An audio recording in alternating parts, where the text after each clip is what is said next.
Have you ever connected your HART communicator to a transmitter and it refuses to communicate, but then suddenly works when a resistor is added?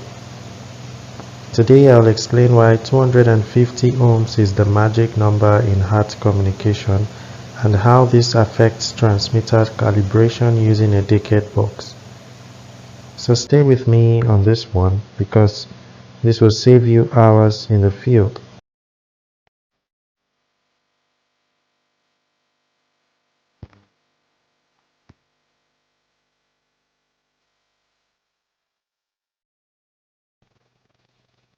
What is HART? HART stands for Highway Addressable Remote Transducer, and it's a smart protocol used in process plants because it combines 4 to 20 milliamp analog signal with digital communication on the same wires.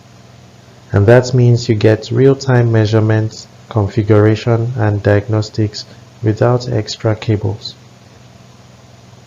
A normal 4 to 20 milliamp loop only sends one variable, which is the process signal. But in modern automation, we need device status information, we need configuration access, we need to know the alarm information and calibration functions. And that's where the HART provides all of that on the same two wires. Now here's the mystery. Why must there be at least 230 to 250 ohms in the loop? It's simple. HART communication sends a small high-frequency digital signal riding on top of the 4 to 20 milliamp analog current. And for that digital signal to travel properly, a circuit must have a minimum loop impedance, and the value that works reliably across all vendors is the 250 ohms. So without that resistor, the digital signal gets choked and cannot ride on the loop. That's why your HART communicator may fail to connect. Now, when do we need to add the 250 ohm resistor?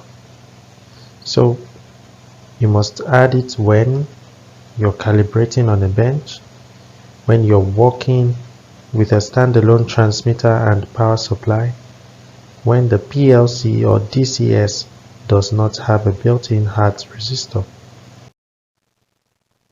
You do not need to add it when the control system already has an internal 250 ohm load and when a HART modem or calibrator includes built-in resistance. So before adding another resistor, always check your system documentation.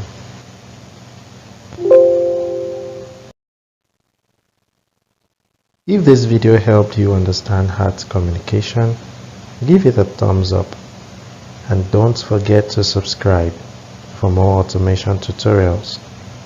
Thank you for watching and see you in the next video.